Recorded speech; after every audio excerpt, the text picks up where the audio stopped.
muy buenas tardes, muchas gracias por estar acá.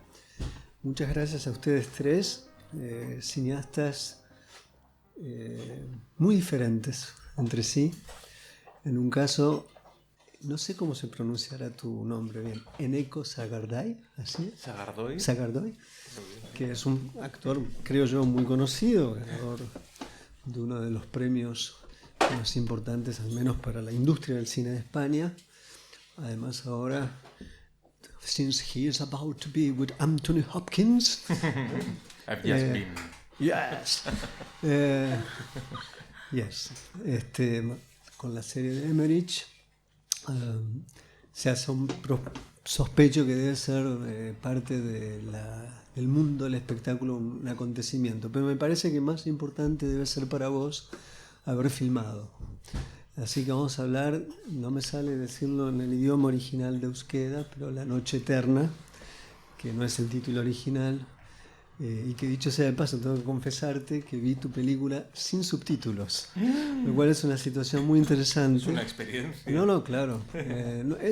Te digo que es interesante hacerlo cada tanto. De hecho, en una época yo me dedicaba a ver películas soviéticas sin subtítulos porque no las tenían. Y es muy interesante después de verlas varias veces cómo se entiende sin conocer la lengua. Acá hay cosas que se dicen y estimo que son importantes, pero no obstante entiendo por dónde va la película. Pero te lo quería decir, me encanta. Para que sepas de dónde estoy hablándote. Así que vamos a hablar de ciertas cuestiones vinculadas a un actor que pasa la dirección. En el caso de Sofía, los niños, El silencio de los niños. Ella, Sofía Quirós, tenía una película muy conocida, Ceniza Negra. Entiendo que estuvo acá en el festival. Sí. ¿No? Estuvo en Mar del Plata, donde fue muy bien recibida. Empezó en Cannes. Y en el caso de Celia, que está a mi lado, la calle del agua, película que yo le di un premio. Como jurado en este festival, en un momento terrible del mundo, porque era en el medio de la pandemia. Y esa película después yo tuve la suerte de programarla en Argentina. En el caso de ella es Gregoria, y son tres películas, vuelvo a insistir, muy distintos, tres estilos distintos, y me parece que es interesante tratar de pensar algo que muchas veces se desdeña o que se cree que es un camino, un paso inicial hacia otra cosa. Quizás lo pueda hacer en el caso de Eneko, porque es lo primero que has filmado, pero no es el caso de ellas, que es más interesante porque tienen ambas dos largos. Por lo tanto, desmentiría la idea de que filmar cortos es el camino precedente, sino que al revés. De hecho, Radu Jude hace poquito me decía: es fundamental hacer cortos porque es un lugar donde pueden ensayar muchas cosas, muchas ideas y mantenerse alerta con el cine. Pero vamos a empezar, si les parece. A la vieja usanza, vamos a hacer de otro siglo, vamos a empezar por las damas, ya que hoy ya no se habla así ni se piensa así, entiendo por qué, me parece bien en principio, pero vamos a empezar con cualquiera de las dos, al azar. ¡Tic! Ok. El silencio de los niños es una película particular, en principio porque hay una estrategia inicial muy inteligente. Uno podría inmediatamente creer que está frente a un documental. La película revelará que no cuando termina. Quizás estamos rompiendo el hechizo de encontrarse con la película, pero bueno, ¿no? Tampoco hay tanta gente y cuando ya se escuche mañana se habrá visto. Ya la habrán visto algunos. Pero me parece que eso es una primera pregunta, en tanto que en la actualidad hay una tendencia, una propensión a que la relación entre la ficción y la no ficción sea nebulosa. En tu caso se aprovecha de esa confusión y el relato trabaja sobre una dimensión misteriosa, sexualmente misteriosa. Y te quería preguntar un poco, ¿por qué esa primera decisión? Trabajar una ficción en tanto como si fuera un recuerdo o la restitución de una memoria reprimida, a partir de alguien que mira a cámara y que parece estar confesándose a cámara, y material de archivo. Bueno, muchas gracias por estar acá. justamente yendo un poquito más atrás, como esta Más idea cerca del micrófono, discúlpame. A ver, ahí se escucha. Sí. Voy a contar un pasito antes, ¿no? Yo venía de haber estrenado mi primera peli y estaba súper frustrada. Siempre, bueno, dicen mucha gente que la segunda peli es la más difícil. Y yo venía con esta presión de nunca más voy a hacer cine. Nada, como muy nerviosa de hacia dónde iba a ir. Acababa de llegar a Costa Rica, me había mudado después de 3 años de estar afuera y un día suena el teléfono y me están ofreciendo un trabajo, ¿no? Y querían que hiciera una transposición de un texto dramatúrgico y en realidad fue la primera vez y la única que me han pagado por hacer algo. Por el corto. Exacto, entonces es una gran señal eso.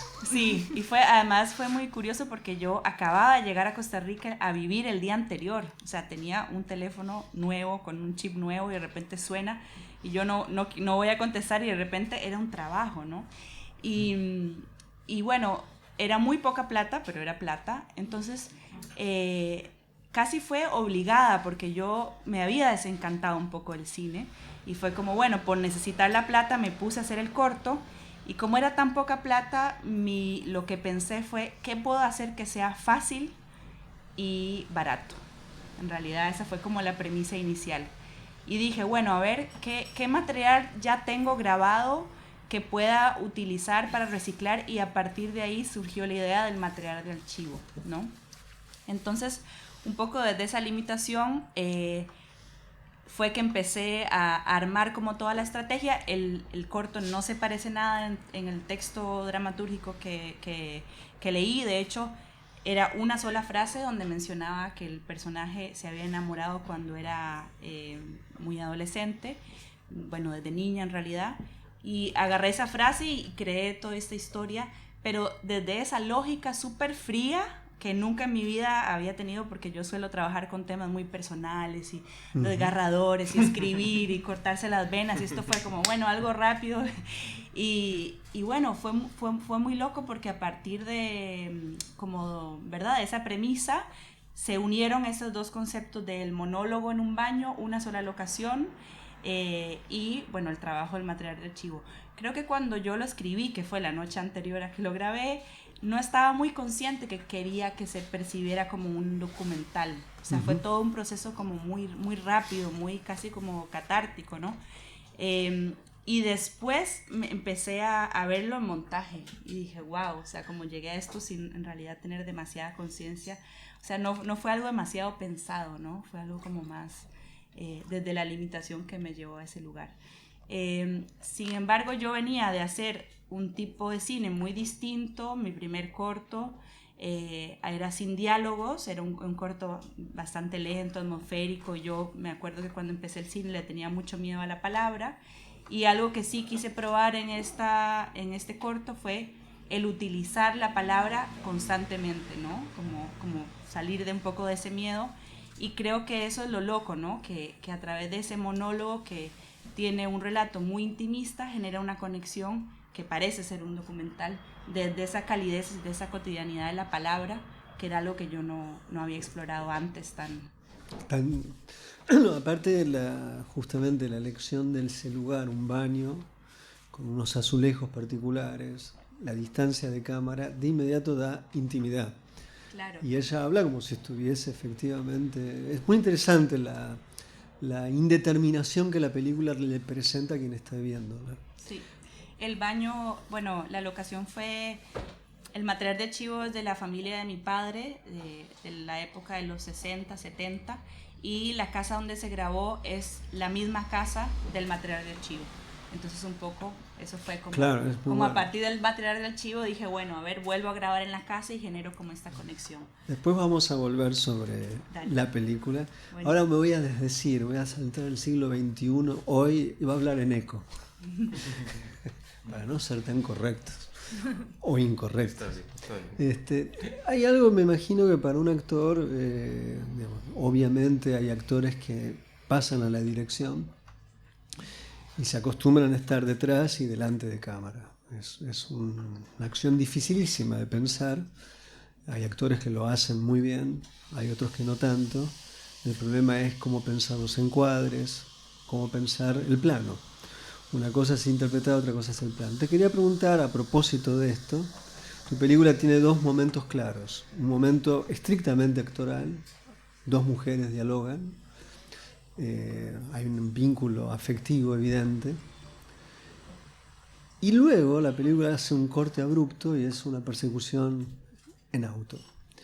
La persecución en auto tiene un ritmo particular y te quería preguntar por lo segundo, porque lo primero es lo que seguramente manejas, pero lo segundo debes haber tenido que pensar y tomar decisiones.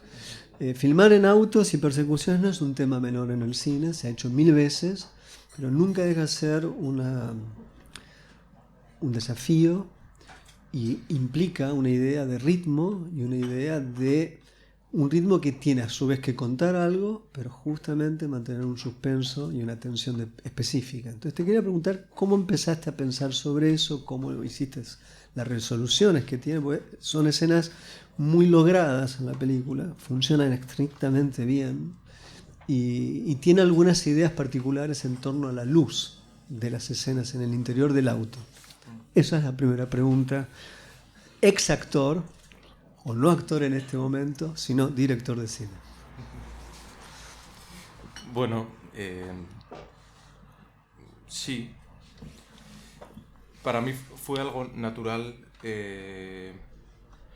dirigir. Yo estudié comunicación audiovisual, donde afortunadamente impartían muchas clases de cine, de narrativa, de documental, pero ya estaba trabajando como actor desde los 17 en teatro, entonces estaba otra cosa, pero me nutría de eso. Luego siento que he tenido mucha suerte de trabajar con directores y directoras que justamente rompen esta lógica aparente de corto, largo y sigues haciendo largos. Son directores y directoras que siempre han vuelto a cortometrajes como Paul Urquijo, Aitor Arregui, Jon Garaño, José Mari Goenaga. Entonces era algo muy natural. He consumido muchísimo cortometraje. Es un formato que me ha gustado mucho, como la narración corta. Entonces, en esta historia, es verdad que lo más natural para mí a la hora de dirigir, donde me sentía a gusto,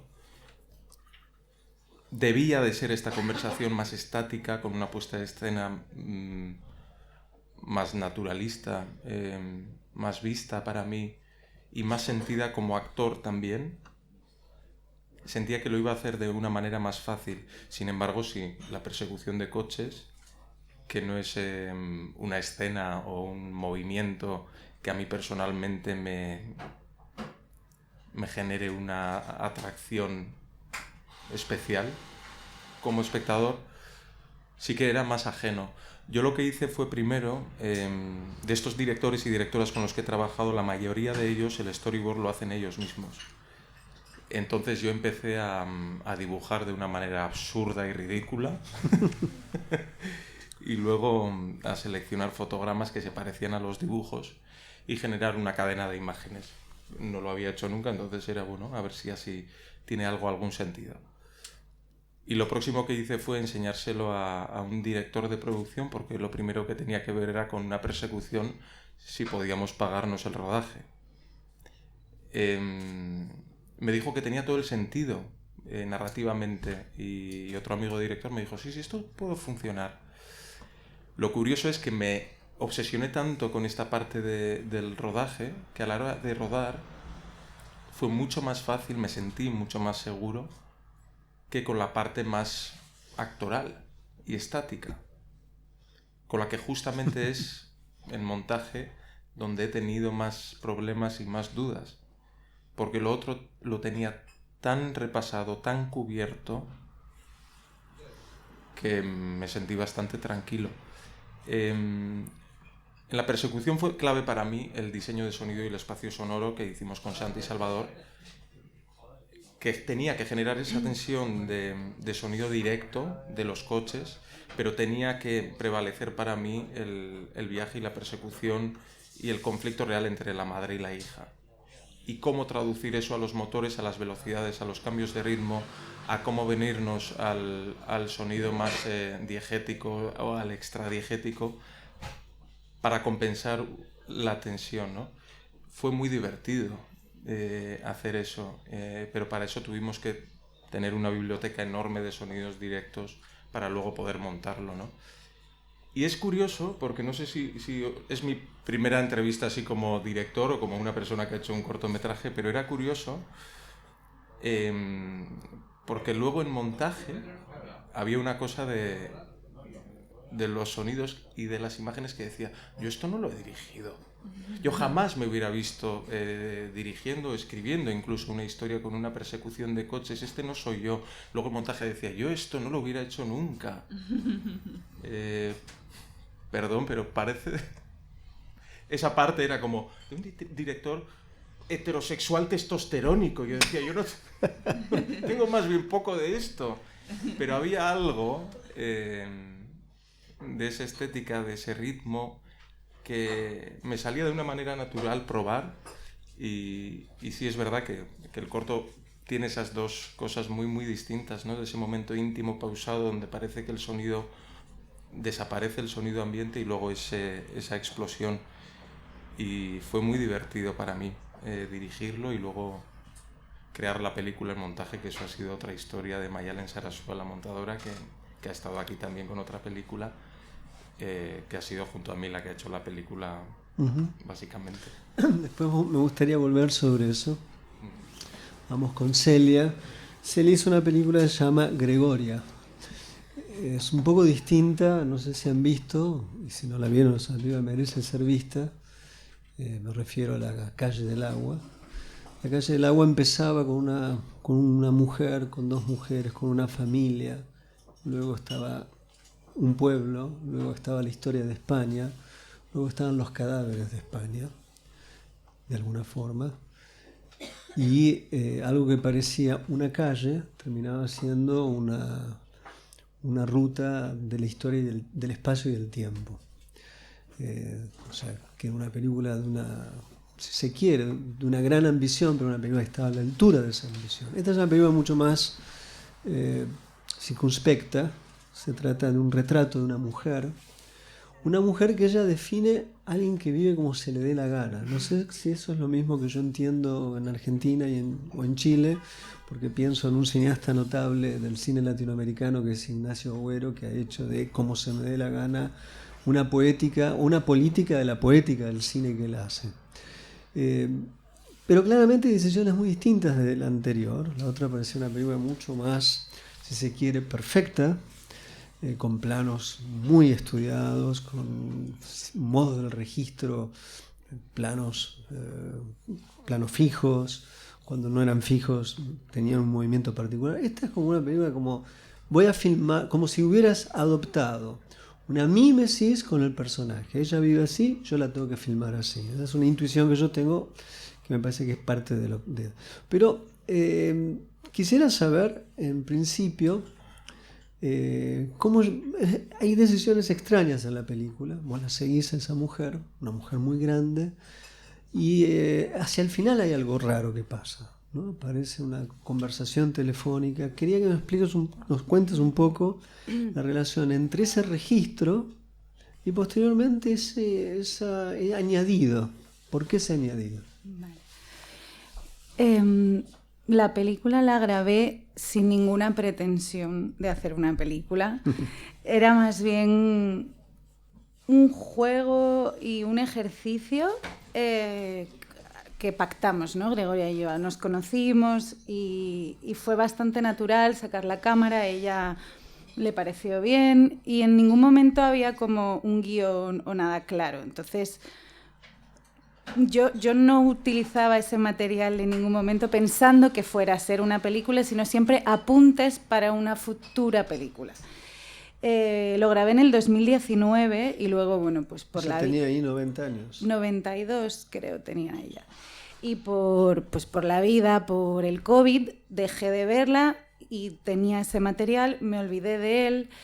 Bueno, no me olvidé nunca del todo de él, pero no lo volví a ver en años. Y fue al reencontrarme con el material cuando me di cuenta que lo bonito era precisamente todo lo que había ocurrido en esas grabaciones que son espontáneas, ¿no? Y que se cuela todo el azar, se cuela la vida, se cuelan los errores, se cuela cómo ella y yo nos vamos conociendo, cómo yo voy aprendiendo a hacer una película, cómo todo eso. Y y estaba ya montada con los créditos. Y el otro día, literalmente la semana pasada, me mandó mi amiga ese audio, que es la persona con la que hice la película, que aparece al principio de la película. Y me pareció muy bonito porque habla de todos los personajes de la película en el presente, ¿no? Gregorio ahora ha fallecido, su hermana ha fallecido, el otro que aparece en la película está sordo y ciego y muy malito. Y entonces ella me cuenta todo esto. Me levanté y hice un tráiler para el corto, que era esa pieza de 2 minutos, que en principio iba a ser únicamente un tráiler como diferente, ¿no? del corto. Y fue una decisión cuando la película ya estaba exportada, ya la íbamos a enviar al DCP, que me convencieron de mala manera para añadir esta secuencia final, que yo creo que, bueno, no la he visto. O sea, Roger, tú has visto la peli, yo no la he visto cómo queda con esto, en verdad. Lo voy a ver hoy. Pero creo que le añade otra capa, ¿no? La trae al presente, habla de otros temas, por ejemplo, introduce el tema de los cuidados, que no estaban antes, ¿no? Y representa, o sea, da mucha información sobre todo lo que acabas de ver, ¿no? Entonces es como, el tráiler de la película es el final de la película y es como una piecita aparte, que ahora sí que son 2 tiempos. Supongo que esta película en el futuro ya no importará tanto que haya 4 años de separación por el medio, pero... También es un tema no menor. Me ha pasado de estar en un rodaje y de que alguien que está en la película, cuando la película termina, muere. A veces son muertes más drásticas, en este caso que estoy pensando se suicidó, y de pronto lo tienes como un fantasma. O sea, es el fantasma, y esto es algo que la película uno está viendo, al final cuentas, alguien que ya no es. Eso siempre sucede con el cine, pero el tema de la cercanía, sobre todo para quien la hace la película, aunque creo que eso de alguna forma se transmite, cambia la naturaleza de lo que estamos viendo. Quizás ese añadido, yo lo veo así un poco, suaviza, es una manera de conjurar la parte dolorosa de un duelo y le da otro matiz. Así fue como lo vi y me pareció por eso te pregunté, porque era rara la escena. Es un fantasma, ¿no? En ese final ella aparece como un fantasma ahí en la oscuridad, ¿no? También Quiero preguntar a vos. Que intriga igual de verla. Yo las muestro. No. Bueno, esa es la idea, generar intrigas. Tu película es intrigante, porque ¿Es qué? es intrigante. Ah. Hay una dimensión moral también indefinida. O sea, por un lado hay algo que es un tabú, ligero tabú.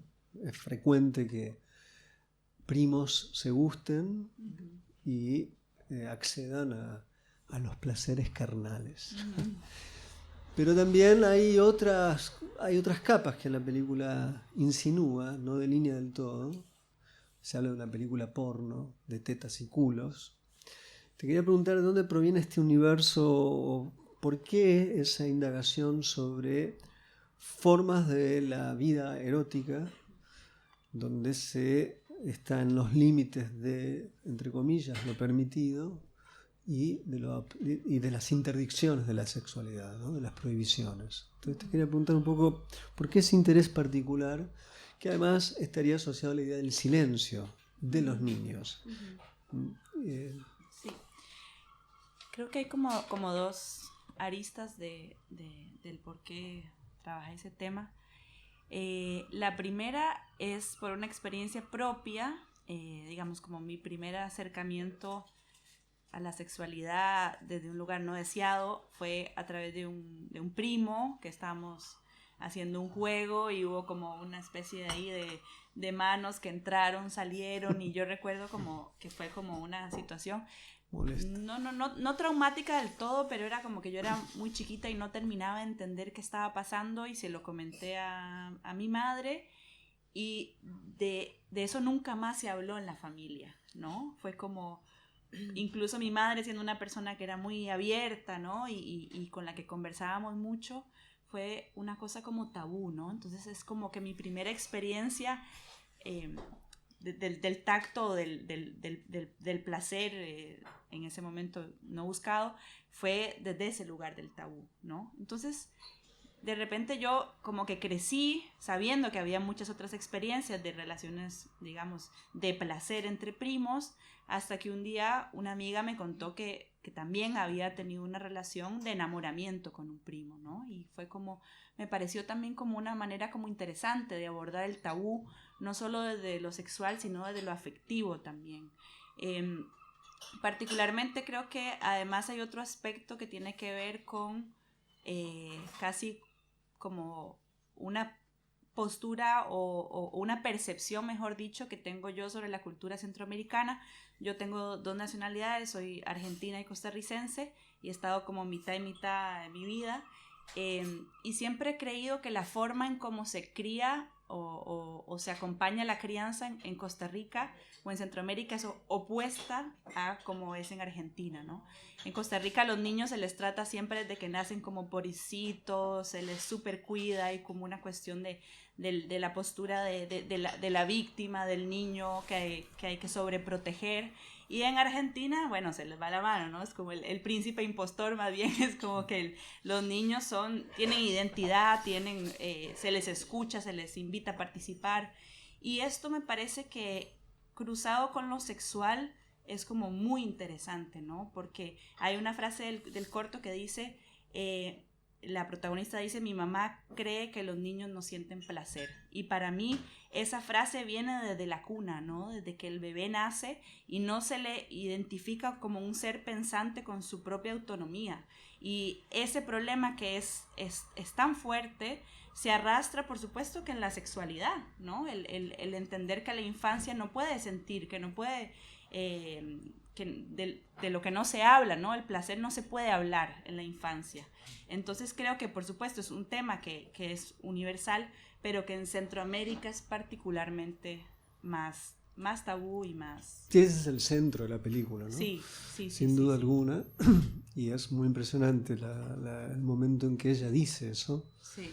Y es una suerte de revelación de un punto de vista y de una forma histórica de los placeres corporales y de la forma de no hablar de ellos. Yo creo que es el gran momento de la película desde el punto de vista discursivo. Sí. Después tengo otra pregunta más, pero vamos a pasar en eco. Dale. Hay algo que me interesó. Generalmente los cineastas cada vez menos hablan del sonido. Es un problema de quien hace el diseño del sonido. Me llama la atención que prestes atención, más allá que dijiste que alguien hizo el diseño sonoro, pero eso implica que vos estuviste pensando con quien hizo el diseño sonoro sobre el sonido. Pero también te referiste a algo que es menos todavía común, que es los instantes donde 2 actores, en este caso 2 actrices, dialogan. Ahí hay también una dimensión sonora, de tal forma que la voz adquiere en esa película una suerte de ubicuidad que no suele tener muchas de las películas que vemos en la actualidad, que se intenta mimetizarse como es la realidad. Hay gente que habla, hay sonidos, ahí están las voces. Te quería preguntar por esa decisión. Sí. Para mí ha sido una gozada. No sé hasta qué punto me ha ayudado como actor, porque es verdad que de pronto adquieres como una autoconsciencia a la hora luego de trabajar en los próximos proyectos, que digo, a lo mejor están pensando en esto, a lo mejor... Pero sí, por ejemplo, detalles tan simples. Santi Salvador, insisto en su nombre porque con él he hecho 6 películas como actor y siempre he dialogado mucho. Y por ejemplo hay un momento en que... El corto es una hija que persigue a su madre que conduce un coche de alquiler. Y la persigue hasta llegar a una gasolinera y entablar una conversación. Ahí había un momento donde la hija más o menos pierde la esperanza o se ve reflejada en su madre, que puede venir a ser lo mismo. Y hay en el sonido ambiente... Estábamos en un sonido ambiente casi imperceptible, pero que se puede parecer a la vocal E-O, que es una chorrada en realidad, que es algo invisible, que yo confío en que de alguna manera más consciente o más inconsciente llega al espectador. Y cuando pasábamos esta barrera se abría ese sonido y se parecía más a una carretera más asfaltada, a una vocal A. en el sonido ambiente. Y son cosas pequeñas, que podemos decir chorradas, que podemos decir casi una masturbación del cineasta que está ahí en su maravilloso estudio de Shanti, evidentemente, donde se oye y se percibe todo tal cual, pero hay algo de eso, de como igual que el sonido luego con el color, con el todo, de ir construyendo algo invisible que luego tiene una forma muy física en el espectador.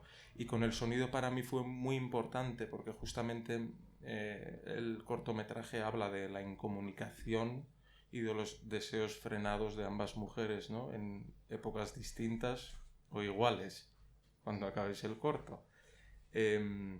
Entonces sí, yo eso lo quería traducir al sonido. Y ya que teníamos luego esta persecución frenética al final, cómo hacer que esta gasolinera sonara a un sitio muy, muy, muy, muy inhóspito, pero al mismo tiempo íntimo, que no tienen por qué ser contrarios, ¿no? Entonces tuvimos que trabajar mucho este sonido ambiente para apoyarlo. El concepto del inhóspito y lo íntimo, ¿es algo que vos llegás después de decidir o es algo que Esto pensaste? Es maravilloso, claro, claro. ¿Y lo haces? ¿Cómo es? Sí. Esto pasa, ¿no? O a mí me ha pasado que de pronto descubres incluso de lo que realmente estás hablando una vez has hecho el corto, una vez estás montando o diseñando alguna de las partes de la edición. Son conceptos que luego dices, uy, pues me hubiera encantado esto, meterlo en el dossier cuando pedía la hidráulica, pero no lo has descubierto hasta ese momento, ¿no?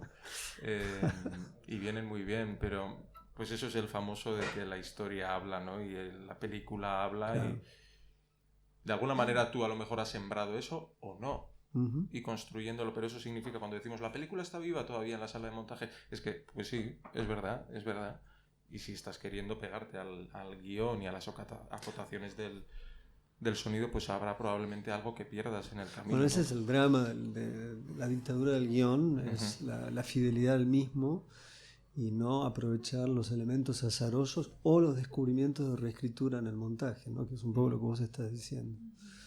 Y hace que la película sea lo que finalmente es. Hay veces que uno nota en algunas decisiones sobre todo narrativa, como estaba escrito, tiene que estar, y a veces da la impresión de que está de más.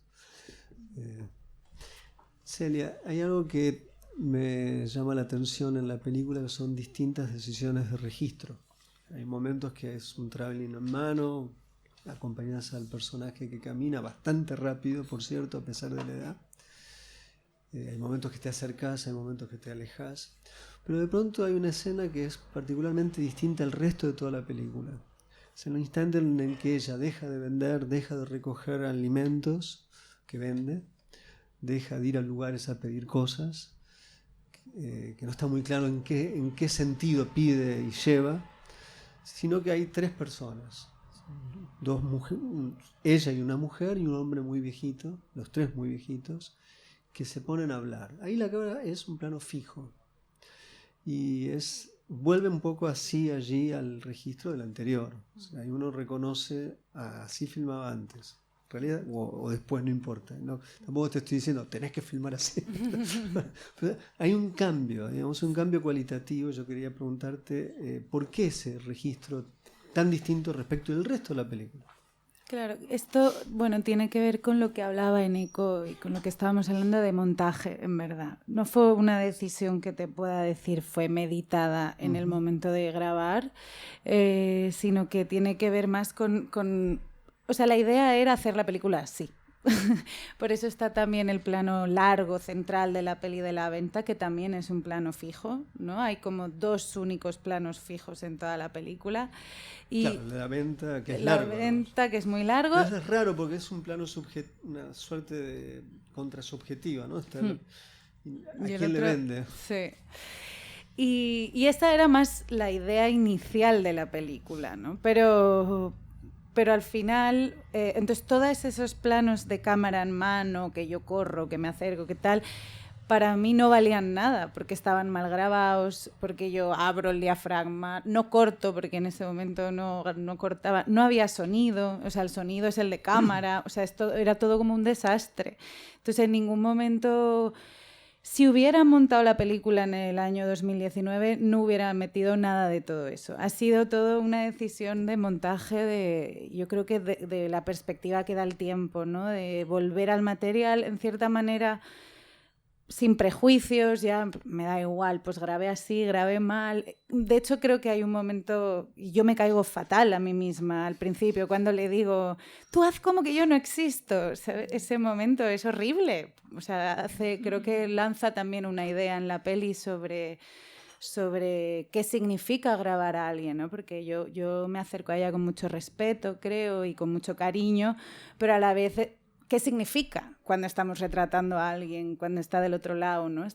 Entonces abre esa pregunta y yo me caigo fatal a mí, pero ya es como, bueno, abordar el material desde otro lugar. Y ese plano final también está en contrapeso a todo lo que hace ella, que está todo el rato en movimiento, todo el rato agachada, todo el rato trabajando, ¿no? Y hasta ese momento como descansando, que es también como un momento importante. ¿Y el diálogo? Todo, o sea, eso fue espontáneo. Yo les puse la cámara y me fui a dar un paseo.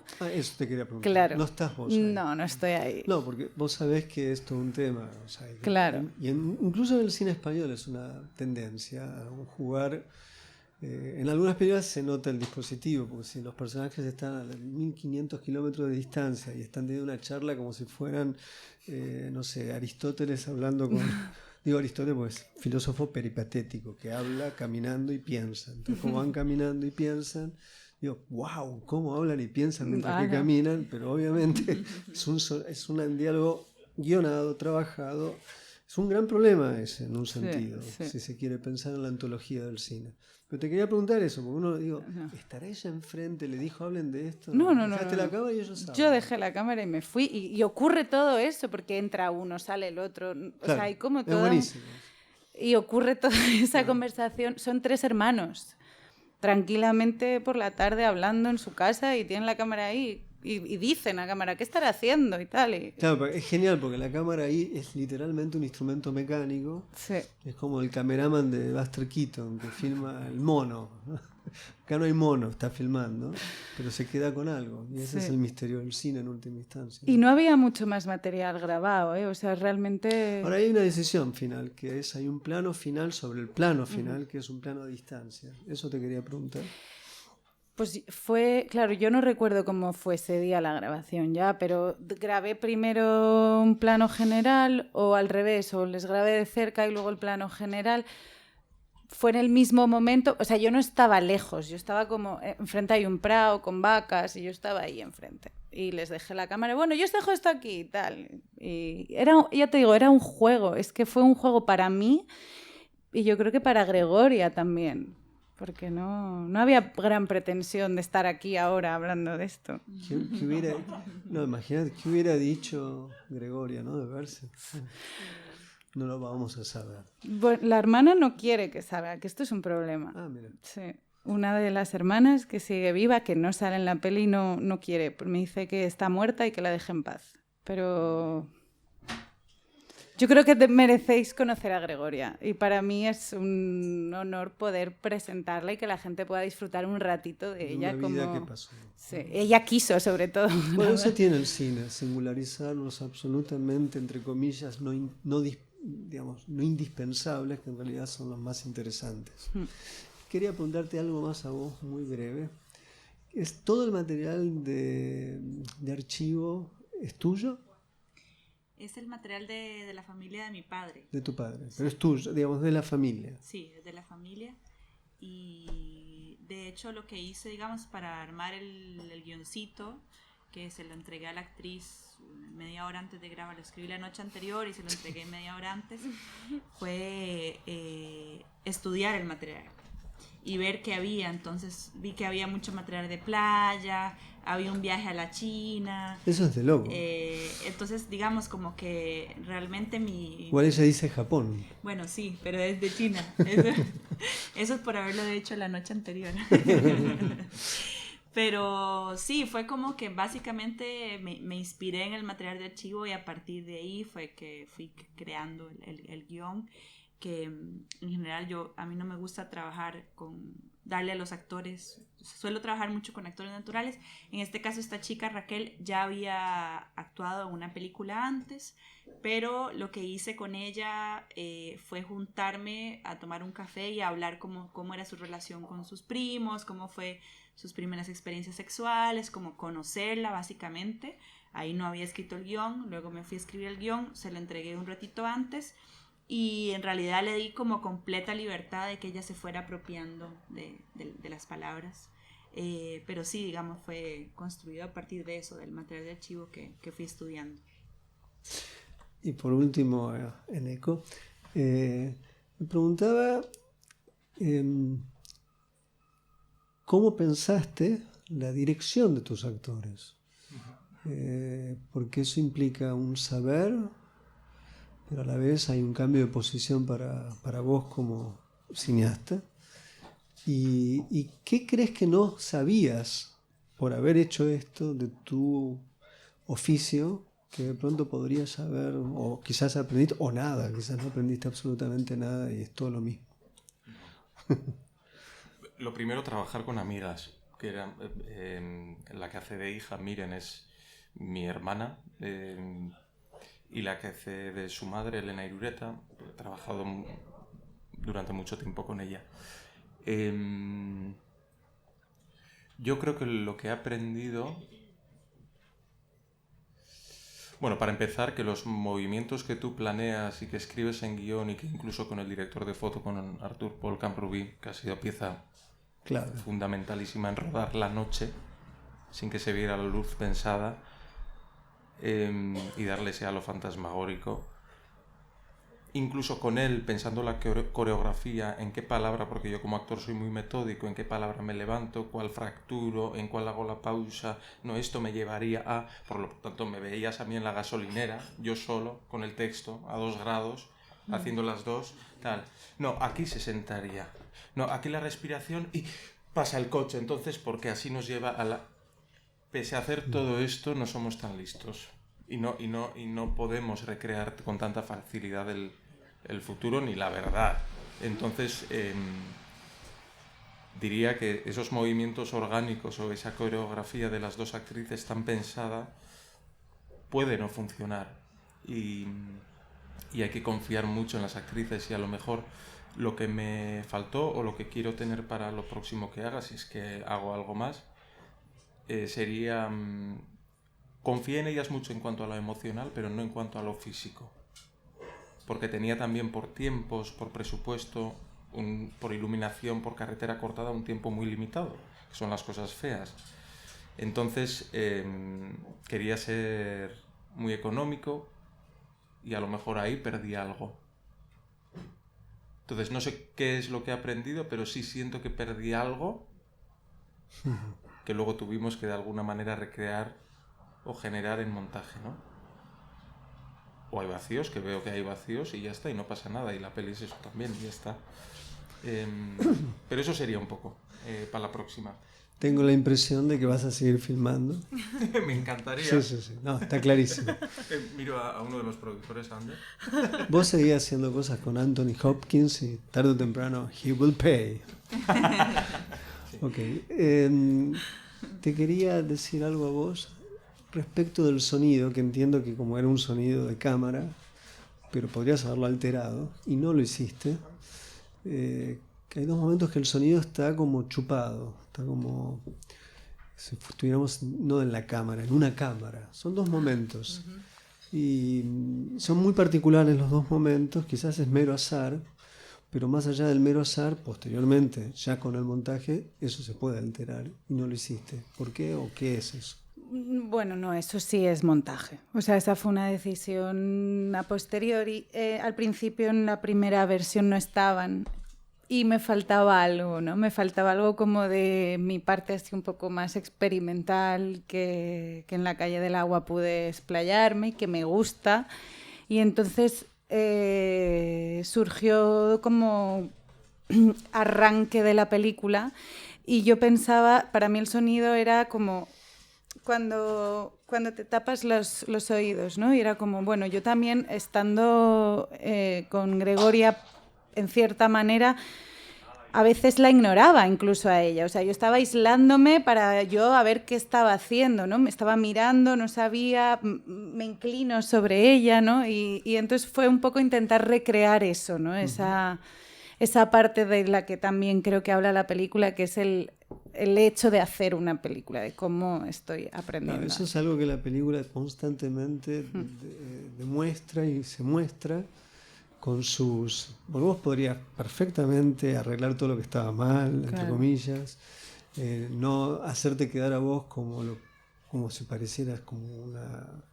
Hagan como si no estuviera la cámara, y esas son decisiones importantes donde vos exponés un no saber, y una vez que sabés podrías haberlo escondido. Esa es la gran lección de una película notable del cine latinoamericano, que es Santiago. Bueno, claro. Esa es la gran película de las películas sobre los retratos, ¿no? Miro hacia mi jefa. No es mi jefa. No, ella, para los que no escuchan, porque esto se escucha después, ella está en otro mundo. A pesar de que hemos quedado que nos saludamos de 3, 4, 5 besos, está en su mundo. Está bien, es un desastre esto. No, les quiero agradecer a los 3 porque han sido muy generosos. Todo bien, seguí con lo tuyo. Ya verás después.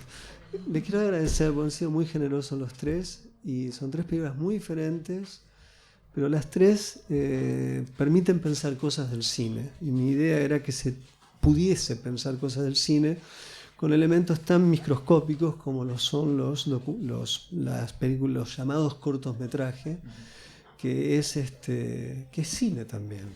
Tan solo hay que decir cada vez que hablamos de esto que uno de los más grandes cineastas de la historia del cine, que es Artabash Peleyan, hizo toda una carrera en cortos. ¿Y quién ha filmado lo que él ha filmado en 10 minutos o en 15 minutos? Muy pocos.